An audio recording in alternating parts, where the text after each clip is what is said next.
C'est une histoire qui ne cessera d'être racontée, l'amour d'un empereur pour sa concubine. L'empereur Xuanzong et sa concubine Yang Yuhuan partageaient un amour mutuel si fort que leur histoire est encore aujourd'hui très célèbre.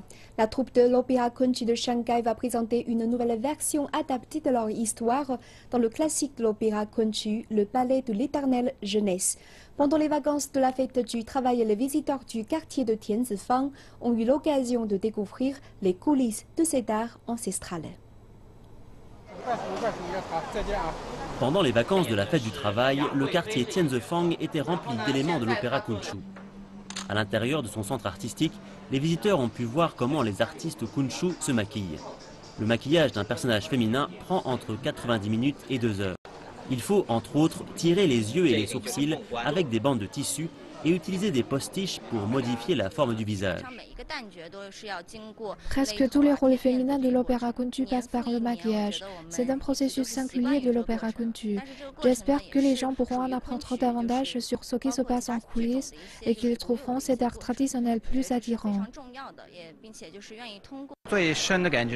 C'est la première fois ici, je suis particulièrement impressionné par le maquillage et les costumes. J'ai entendu dire que l'opéra Kunshu raconte une célèbre histoire d'amour et j'aimerais en savoir plus.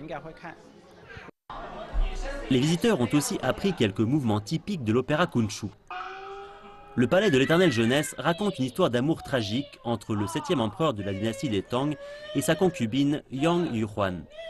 Après qu'une rébellion chassa l'empereur de sa capitale, ses gardes blâmèrent Yang et sa famille et forcèrent l'empereur à la faire étrangler jusqu'à ce que mort s'ensuive.